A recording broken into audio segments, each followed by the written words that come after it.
कैसे हैं आप सभी लोग? ग्रेट। मैं इससे पहले अपने बारे में बताऊं, मैं धन्यवाद करना चाहूंगा परमपिता परमेश्वर का, अपने माता पिता का, और साथ ही साथ सिद्धार्थ जी जैसे मेंटर का, चंचल मैम, और जोरदार तालियां इन सभी लोगों के लिए।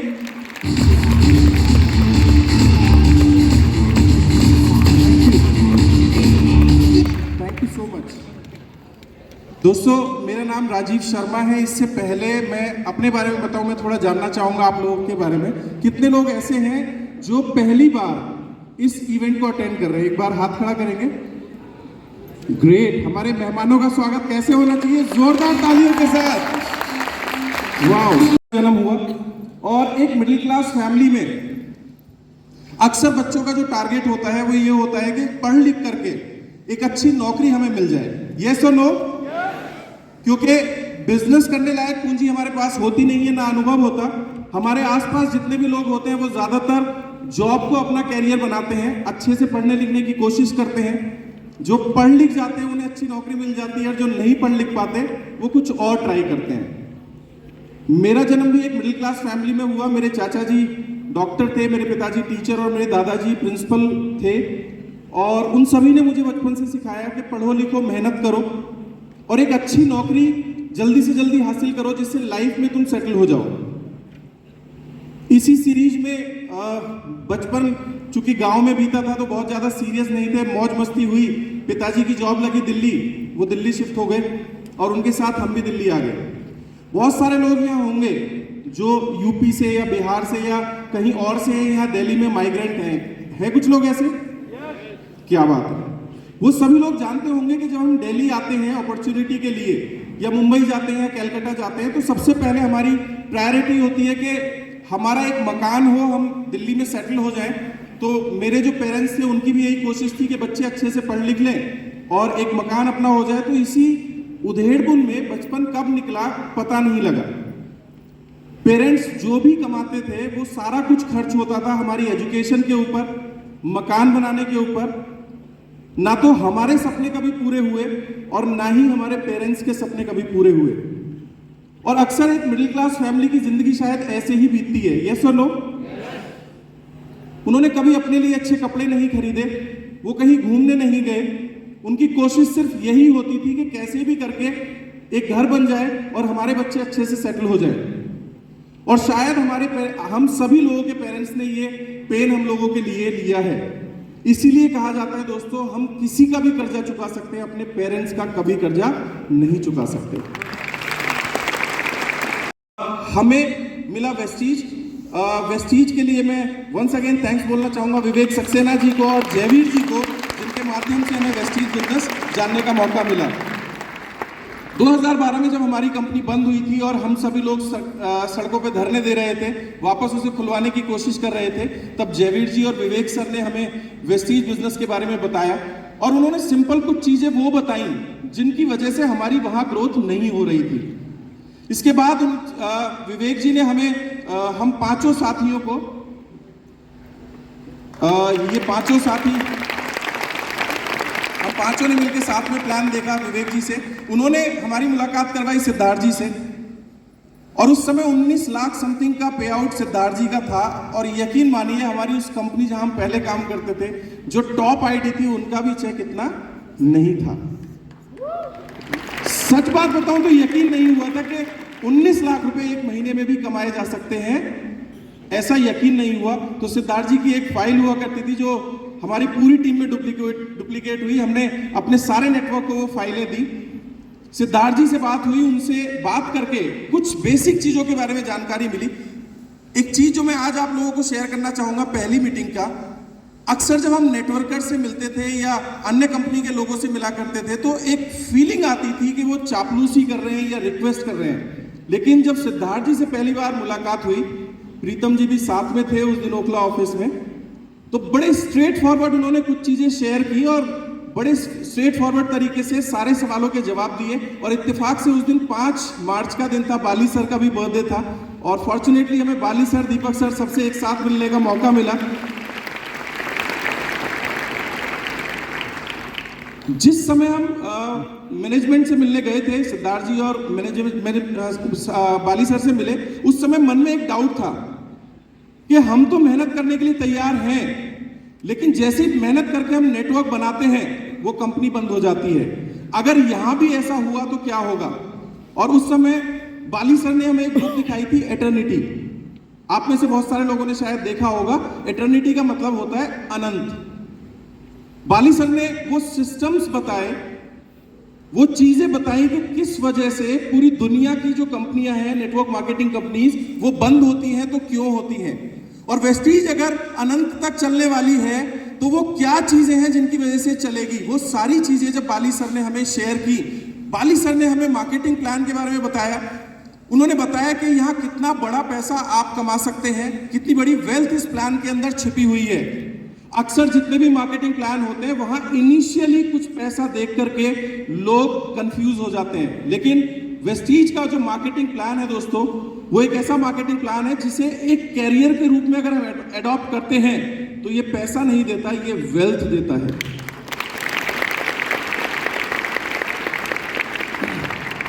लगभग 8-9 साल का अनुभव था। उस अनुभव के आधार पर एक चीज तो समझ में आ गई, क्योंकि इससे पहले और कंपनियों को भी स्टडी किया, उनके प्लान भी देखे, उनके प्रोडक्ट्स को देखा। जो सबसे बेस्ट लीथल कॉम्बिनेशन किसी के लिए भी हो सकता है, वेस्टीज से अच्छा कोई नहीं था।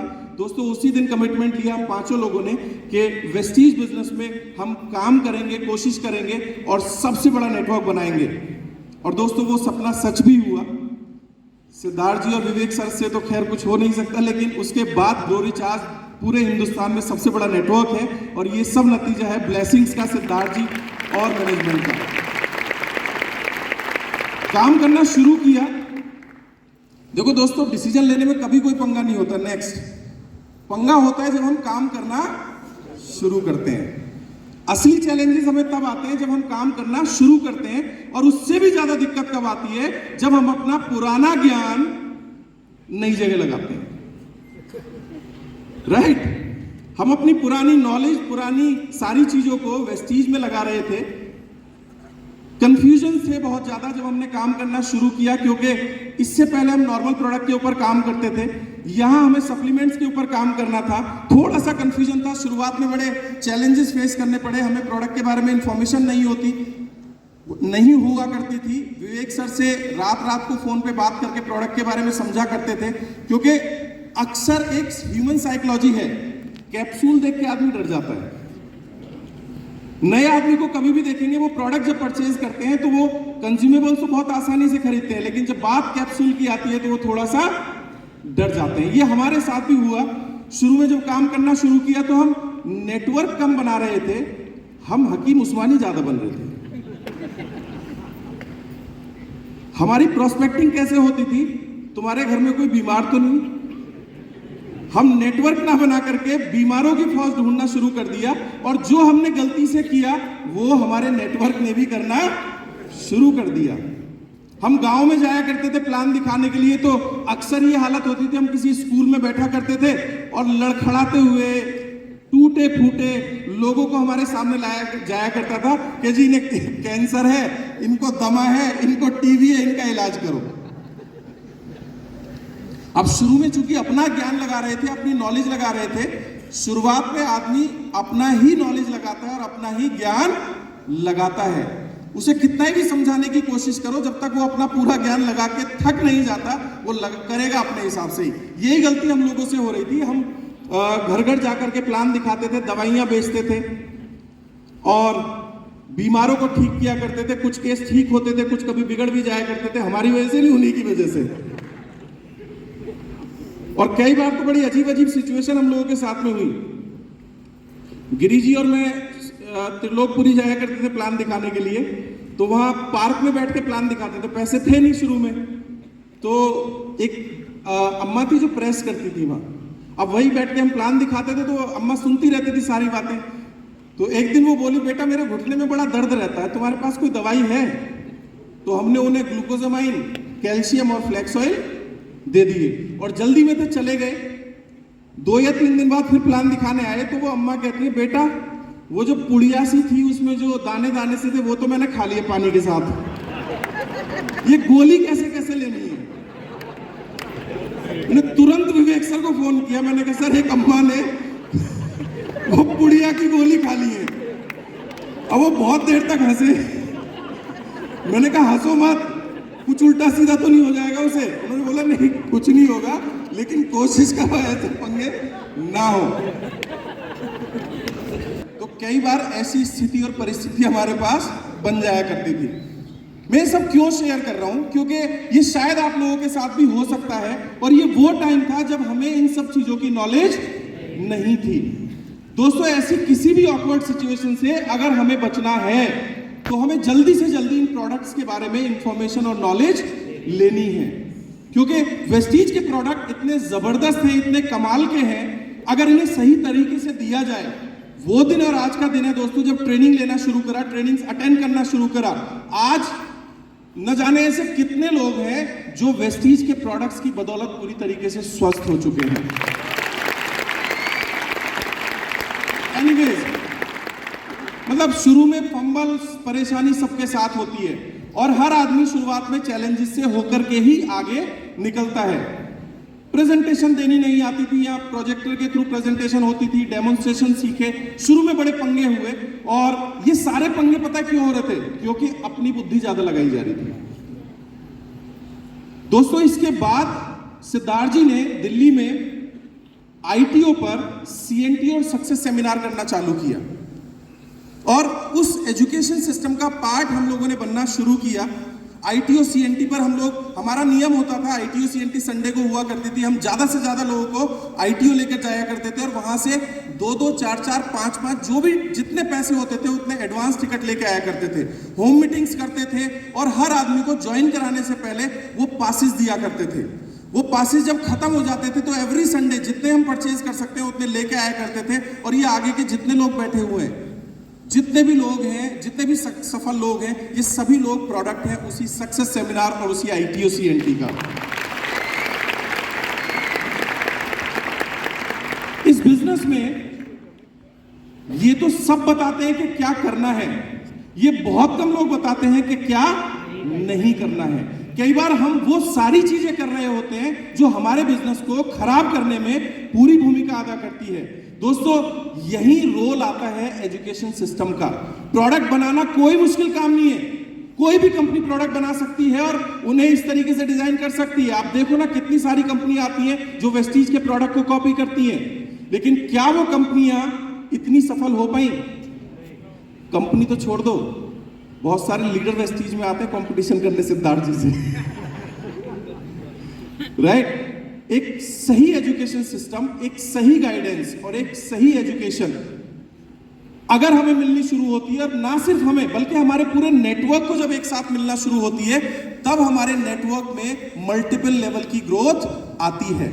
और आज मैं बड़े प्राउड से कह सकता हूं कि इस दुनिया की जो सबसे अच्छी कंपनी है वेस्टीज, उसका हम पार्ट हैं, और वेस्टीज में जो सबसे अच्छे अपलाइन है सिद्धार्थ जी और ग्रॉस एजुकेशन सिस्टम, हम उसका पार्ट हैं। और एक मजे की बात दोस्तों, अगर एजुकेशन सिस्टम अच्छा हो तो यहां इंडिविजुअलिटी का कोई रोल नहीं रहता, यानी हमारे अंदर गुण है या नहीं है ये बहुत ज्यादा मायने नहीं रखते, बशर्ते हमने अपनी टीम को उस एजुकेशन सिस्टम में अगर प्लग इन करके रखा हुआ है तो हमारी ग्रोथ 100% होगी ही होगी। तो हमें ना सिर्फ अपने आप को बल्कि अपने पूरे नेटवर्क को इस एजुकेशन सिस्टम के अंदर प्लग करके रखना है, तब हमारे नेटवर्क में एक्चुअल ग्रोथ आती है। और यही नतीजा हुआ दोस्तों। वी आर ब्लेस्ड, जैसा मैंने बताया, सिद्धार्थ जी, विवेक जी जैसे अपलाइन हमारे पास है, जिनकी वजह से ट्रांसफॉर्मेशन होना शुरू हुआ। और ना सिर्फ ट्रांसफॉर्मेशन बिजनेस वाइज, दोस्तों एक प्रोग्राम है सिद्धार्थ जी का SBC, वो प्रोग्राम जितने भी नए साथियां बैठे हुए हैं, जैसे ही हो हम सब लोग मिलकर कोशिश करते हैं, ज्यादा से ज्यादा रिक्वेस्ट करेंगे सर से कि जल्दी जल्दी सर वो प्रोग्राम दोबारा चालू करें, क्योंकि हम सभी लोगों के माइंडसेट में जो बदलाव आते हैं उसमें SBC एक बहुत बड़ा रोल प्ले करता है। क्योंकि सारा मेंटल गेम है, इस दुनिया में जो भी कुछ है वो सब यहां से है। हम अपने ब्रेन को किस तरीके से कंडीशन करते हैं, हम किस तरीके से किसी भी घटना को देखते हैं, हमारा नजरिया क्या है, हमारी ग्रोथ में सबसे बड़ा रोल उसका होता है। दोस्तों SBC जैसे प्रोग्राम में आने के बाद, नेक्स्ट स्लाइड, हमें पता लगा पहली बार कि कॉन्शियस और सबकॉन्शियस माइंड भी मतलब दिमाग भी दो तरह के होते हैं। ये कॉन्शियस हमें रोकता है क्योंकि वो कमजोर है, डर भरा होता है उसके अंदर, लेकिन सबकॉन्शियस माइंड को अगर कंडीशन कर दिया जाए तो इस दुनिया में हम कुछ भी हासिल कर सकते हैं। ये बड़ी बेसिक सी चीजें थी जो हमें पहले नहीं पता थी। ये बेसिक एजुकेशन जब हमने एसबीसी का पार्ट बनना शुरू किया, ना सिर्फ हम बल्कि हमारी पूरी टीम, जैसे जैसे इन प्रोग्राम्स का पार्ट बनते गए, एमएमआई, एसबीसी, इस तरह के प्रोग्राम सर रेगुलर हम लोगों को दिया करते थे। और साथ ही साथ मोमेंटम के लिए और ग्रोथ के लिए हमारे पास होती थी आईटी, सीएनटी और हमारे सक्सेस सेमिनार। और इनको बैकअप करने के लिए हम सभी लोग करते थे बहुत सारी होम मीटिंग्स, सुबह दोपहर शाम, दिन में कम से कम 4 से 5 होम मीटिंग हम किया करते थे, क्योंकि जितने ज्यादा होम मीटिंग होंगे वो हमारे वीकली सीएनटी को अपलिफ्ट करेंगे और वीकली सीएनटी से हमारे मंथली सक्सेस सेमिनार अपलिफ्ट होते हैं। दोस्तों, आज आप जितने भी लोग इस हॉल के अंदर बैठे हैं, ये वही मंथली सेमिनार है। हमारे बिजनेस की आत्मा है ये मंथली सेमिनार, और पूरी ताकत लगाकर हमें इसे प्रमोट करना चाहिए। दोस्तों, इस एसबीसी और इस तरह के प्रोग्राम्स का पार्ट बनने के बाद हम जो रिजल्ट चाहते थे वो रिजल्ट अचानक से मल्टीप्लाई होने शुरू हो गए। टीम के अंदर मोमेंटम आना शुरू हुआ, बहुत बढ़िया बढ़िया लीडरशिप हम लोगों के साथ में आने लगी। और ये सब कुछ हमारी वजह से नहीं हो रहा था, ये सब कुछ हो रहा था एजुकेशन सिस्टम की वजह से। हमारा काम तो सिर्फ ये था कि हमारे नेटवर्क में जितने लोग हैं, हमें उन्हें मीटिंग्स और सेमिनार के अंदर लाना है। और जितने भी नए साथी बैठे हैं, उनको सिंपल एक मैसेज है, ज्यादा दिमाग लगाने की जरूरत ही नहीं है। हर महीने इस इवेंट में ज्यादा से ज्यादा लोगों को लेकर आना है। आप देखिएगा, जो ग्रोथ आपने सपने में नहीं सोची होगी, उससे कई गुना तेज ग्रोथ आपको मिलना शुरू हो जाएगी इन इवेंट्स की वजह से। इतना सा है, बहुत सारे नए लोग यहाँ बैठे हुए हैं, आप थोड़ा सा चिढ़ो और जलो और अपने अंदर वो आग भरो, सो दैट ज्यादा से ज्यादा प्लान दिखा करके जल्दी से जल्दी हमें थाईलैंड या कोई भी फॉरेन टूर के ऊपर जाना है। कितने लोग ऐसे हैं जो अगले बार फॉरेन टूर में हमारे साथ चलेंगे? तैयार हैं? तैयार हैं? तैयार हैं? क्या बात है। तो आप आराम से फोटो देख सकते हो, और जहां भी अब इसमें अपना फोटो फिट कर लेना, ऐसे विजुअलाइज करो कि आप भी कर रहे हैं। ये नेक्स्ट ट्रिप थाईलैंड, नेक्स्ट अगला था बाली, इंडोनेशिया।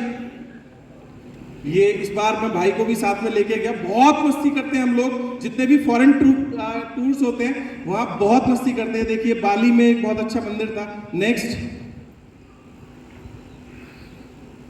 आहा, ये देख रहे हैं सांप। वापस वापस वापस वापस वापस। ये जब हम एक आइलैंड पे गए तो उसने घुसते ही सांप पकड़ाया। मैंने कहा भाई इसे दूर रख, अभी दूसरा है। बोला इसके अंदर जहर नहीं है। मैंने कहा कुछ नहीं पता भाई कब बन जाए, इसे वापस रख ले तू। उसने इसके मुंह पे ना एक टेप लगा दी, और जब वो टेप लगा रहा था तो मैं कहीं और के लिए भी सोच रहा था, काश ऐसी टेप हमें और मिल जाए। राइट, उसके बाद ये सांप भी पकड़ा। पीछे देख रहे हैं ज्वालामुखी, ये लाइव वॉल्केनोज थे वहां हमें देखने को मिले। और वो कछुआ जो राज मोहम्मद जी साथ में, ये कछुआ हमें देखने को, मतलब अजीब अजीब सी चीजें हमें सब एक्सपीरियंस करने का मौका मिलता है। नेक्स्ट हमारा अगला ट्रिप था दुबई, अबू धाबी। ये भी एक बहुत शानदार ट्रिप था। अच्छा, इस बार मेरा ज्वालामुखी साथ में गया था। राइट, बहुत ही शानदार कंट्री है, बहुत ही शानदार जगह है। यहाँ पे गलती से मैं वो झूले पे नहीं झूल पाया था जिसका वर्णन सभी लोग करते हैं। मुझे किसी वजह से जाना पड़ा तो मैं वो एंजॉय नहीं कर पाया। कई बार लगता है अच्छा रहा सही रहा जब लोग बताते हैं। नेक्स्ट अगला टूर था पताया, थाईलैंड। यहाँ भी हम लोगों ने खूब एंजॉय करा, मस्ती करी। बहुत मतलब 4 से 5 दिन जो होते हैं ना, आप दुनिया भूल करके एंजॉय करते हैं और पूरी मस्ती करते हैं। और दोस्तों, यहाँ आने के बाद पता लगता है कि वेस्टीज की क्या हिडन पावर्स हैं। पूरा मैनेजमेंट साथ में होता है। नेक्स्ट थोड़ा सा फास्ट, ये अगला टूर था यूरोप ट्रिप। बहुत बड़ा ड्रीम था कि कभी यूरोप घूमने का मौका मिले, जो नौकरी से तो शायद कभी संभव नहीं होता। क्या जॉब से कभी ऐसी ट्रिप जीती जा सकती है? ये यूरोप की कुछ फोटोग्राफ्स है। नेक्स्ट, ये शेरेटन में हमें रुकवाया गया था। बहुत शानदार प्रॉपर्टीज में हमें रुकने का मौका मिलता है। नेक्स्ट, ये जर्मनी का एक शाम का फोटोग्राफ और एक बार जोरदार तालियां मैनेजमेंट के लिए। ये कुछ यूरोप ट्रिप के फोटोग्राफ्स हैं हमारे शिवराज जी, और BMW का म्यूजियम हमें देखने को मिला। BMW के जितने मॉडल्स थे वो यहाँ पर थे। BMW वालों ने रॉकेट भी बनाया, कार भी बनाई, बस भी बनाया, ट्रक भी बनाया, साइकिल भी बनाई। इनका ट्रैक्टर ट्रॉली रह रहे, उन्हें भी बना देंगे। ये अगला ट्रिप था दोस्तों स्टार क्रूज का, और अगर बेस्ट ट्रिप बोले जाए तो इससे शानदार कोई ट्रिप नहीं था। ये पूरा का पूरा एक जहाज था जिसमें लगभग 2700 लोग थे, और यहाँ हमें अलग अलग कंट्रीज भी घूमने का मौका मिलता था, मलेशिया और इस तरीके से हम जब क्रूज रुकता था। अगला ट्रिप था साउथ अफ्रीका। ये भी एक बहुत ही शानदार डेस्टिनेशन था। ये देखिए एयरपोर्ट के ऊपर मैनेजमेंट हमेशा इन टूर्स में हमारे साथ रहता है। ये जिस होटल में हमें रुकवाया गया था वो एक महल था। और अच्छा, मुझे ऐसा लगता है कि मैं ही लंबा हूं। वापस आना जरा, ये देखो मेरा भैया। वहां जनरली ऐसे ऐसे बहुत सारे थे। नेक्स्ट, ये सफारी करने के लिए हम लोग गए थे। अच्छा, हम में से बहुत सारे लोग जिम कॉर्बेट जाते हैं सफारी करने के लिए, तो हम घूम घाम के ऐसे ही आ जाते हैं, तो हमें लगा ये भी ऐसी होगी। लेकिन जब वहां गए तो गैंडा सामने से जा रहा है। साउथ अफ्रीका की जो सफारी है वो सबसे बेस्ट सफारी मानी जाती है और डेंजरस भी। जब गैंडा निकल के गया तो मैंने उससे पूछा, यार कितनी दूर और अंदर जाओगे? तो उसने बोला, हमारे पास इंफॉर्मेशन है यहाँ से कुछ दूरी पे लगभग 20-25 शेर हैं, आपको हमें वो दिखाने हैं। मैंने कहा हमें नहीं देखने, वापस ले ले। तो उसने कहा नहीं, हमें स्पेशल ऑर्डर है, आपको जरूर दिखाने हैं। ये देखो, ये अपने खुद के कैमरे से खींचे हुए फोटोग्राफ्स हैं। जिराफ आ रहा है, हम उसे अपना जो ब्रेकफास्ट मिला था केले वो खिला रहे हैं। मतलब ये कभी ना भूलने वाले कुछ ऐसे पल होते हैं जो दोस्तों सिर्फ और सिर्फ नेटवर्क मार्केटिंग के जरिए मिल सकते हैं। और हर फॉरेन ट्रिप पर हमारा गाला डिनर होता है जहां एक स्पेशल तरह की मस्ती होती है। इसके सीक्रेट के बारे में बताऊंगा नहीं, ये तो आपको वहीं जाके एंजॉय करना पड़ेगा। ये नेल्सन मंडेला जी को जहां जेल में रखा गया था वो जगह है। ये एक आइलैंड के ऊपर हम लोग गए। साउथ अफ्रीका का टूर भी बहुत अमेजिंग टूर था। ये एक हिल स्टेशन पे गए थे जहां से पूरा कौन सा शहर था, केप टाउन, केप टाउन पूरा नजर आता था। बहुत ही शानदार, अमेजिंग। और दोस्तों इस बीच में बहुत सारी प्रॉपर्टी खरीदी, सब कुछ खरीदा, लेकिन दिल्ली और मुंबई में रहने वाले लोगों का एक कसक होता है, और खास करके अगर आप मोटरसाइकिल से चलते हैं तो यहाँ लग्जरी कार बहुत देखने को मिलते हैं। यस और नो? मैं जब अक्सर अपनी लाल रंग की हीरो होंडा पैशन पे चलता था और रेड लाइट पे बाजू में कोई गाड़ी आके रुका करती थी, कोई मर्सिडीज या कोई BMW या कोई ऑडी, तो उसके अंदर देख के ना आदमी खो जाता था। उसका डैशबोर्ड, उसको चलाने वाला, उसका म्यूजिक सिस्टम, एक इच्छा होती थी कि कभी शायद हम बैठ भी पाएंगे, नहीं बैठ पाएंगे। पुरानी कंपनी में सपना खत्म हो चुका था कि शायद नहीं आ पाएंगे, लेकिन जब वेस्टीज ज्वाइन किया और पहले दिन सिद्धार्थ जी की मर्सिडीज देखी तो दोस्तों वो सपना दोबारा जागृत हो गया था कि शायद यहां से हमारी बारी आएगी। उसके कुछ दिन बाद विवेक सर ने मर्सिडीज ली, और दोस्तों मेरी जिंदगी में भी वो दिन आया जब वेस्टीज बिजनेस के जरिए मर्सिडीज जैसी गाड़ी लेने का मौका मिला।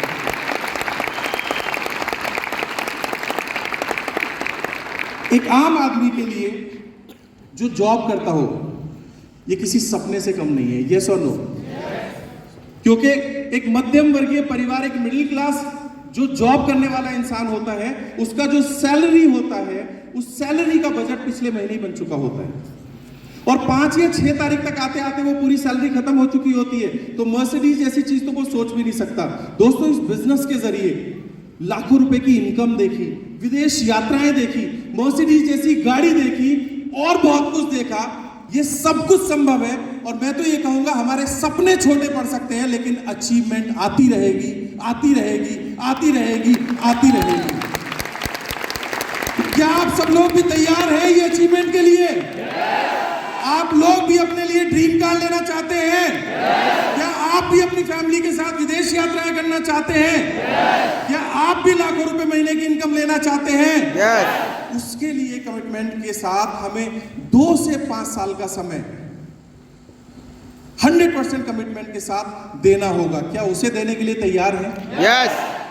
क्या अपने सपनों को पूरा करने के लिए, अपने शॉर्ट टर्म हैप्पीनेस को एक तरफ रखने के लिए तैयार हैं? यस।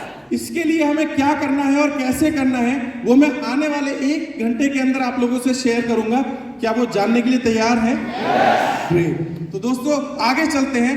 ये थी मेरी यहाँ जर्नी, ये फोटोग्राफ्स कुछ जब हम मर्सिडीज लेने गए, बाली सर, दीपक सर ने जब ये चाबी दी, एक अलग तरह का अनुभव था। पूरी टीम वहां मौजूद थी। दोस्तों जब वेस्टीज से कोई लग्जरी कार आती है वो एक अलग तरह का अनुभव होता है। पता है क्यों? क्योंकि जितने लोग हैं उन सबके मन में ड्रीम होता है कि अगली बारी, और इस फोटोग्राफ्स के अंदर जितने भी लोग हैं सबके पास आज लग्जरी कार है।